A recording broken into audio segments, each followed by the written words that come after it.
জন্য মসজিদের মোতাবাল্লি হওয়ার জন্য ঝগড়া লাগিয়ে দেয়।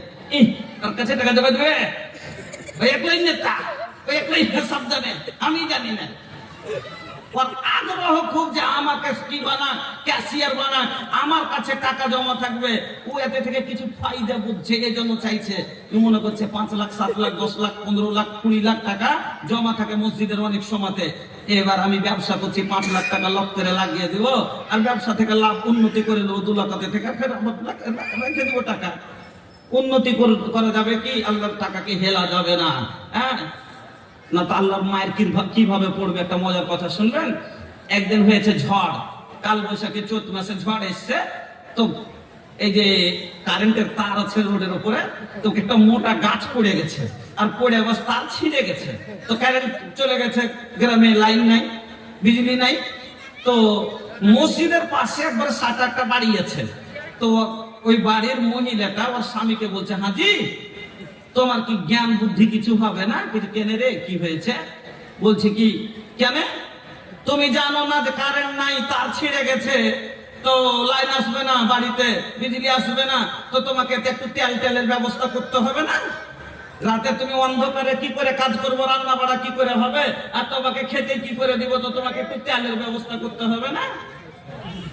এবার তখন কইছে, ঠিকই তো, এবার কি করবো? তখন ওর মনে পড়ে গেছে মসজিদের বোতলে তেল দেখেছে, অনেক সময় লাল থাকে না, তো লালটন জ্বালায় কি জ্বালায় না, তো মসজিদের তেল খানোর মনে পড়ে গেছে। যে তখন বলছে, আচ্ছা থাম, আমি ব্যবস্থা করে দিচ্ছি। এবার গেছে যে একটা ছোট বোতল দে, তোর মন যে কাউরের বাড়ি থেকে ধার করে নিয়ে আসবে। এবার ভক করে গিয়েছে, চলে এসছে, এসে বলছে লে তেল লে। বলছে, হাজি তুমি এত তাড়াতাড়ি তেল কোথায় পেলে? বলছে, মসজিদ থেকে নিয়ে এলে একটু ঢেলে। বলছে, কেন? তুমি মসজিদে তেল নিয়ে এলে, এটা তুমি জানো না এটা আল্লাহর মাল? মসজিদের মাল হলো আল্লাহর মাল, তুমি জানো না? তুমি কি করে তো মসজিদের টাকা তেল ঢেলে নিয়ে আসতে পারো? যখন এই কথা বলেছে, তখন আর স্ত্রীকে বাং পড়াইছে। বাং পড়া মানে কি? ওকে কি পড়াইছে?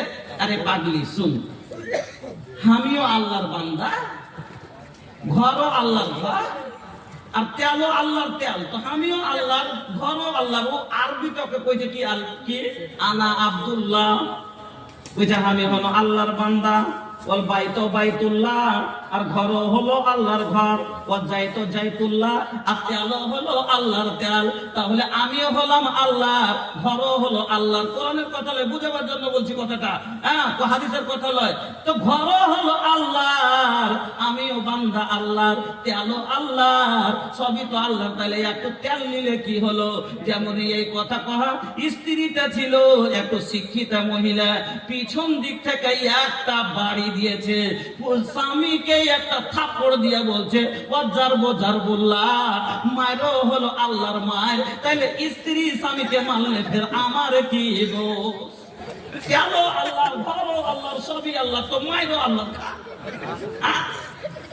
তো কিছু মানুষ যে আছে পদ লোভী লোক হয়, মসজিদের পদ নিবার জন্য। কিন্তু এই জন্য নবী বললেন যে পদ চেয়ে নিবে তাকে পদ দেবে না, কারণ ও নিজের উপকার বুঝছে থেকে কিছু লাভ উঠাতে চায়। আর ওর ভিতরে আল্লাহর ভয় নাই। যার ভিতরে আল্লাহর ভয় আছে, ও কোনোদিন পদ নিতে রাজি হবে না, মডল বনতে রাজি হবে না, সর্দার বনতে রাজি হবে না।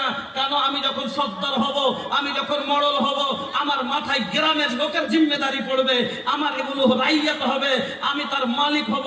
আর আমার ইয়াতে যে লোকগুলো থাকবে, আমার জমাতে যে লোকগুলো থাকবে, আমার অনুসারী যে লোকগুলো থাকবে, তার সাথে একটু নাইনসাফি যদি হয়ে যায়, আমাকে জবাব দিতে হবে।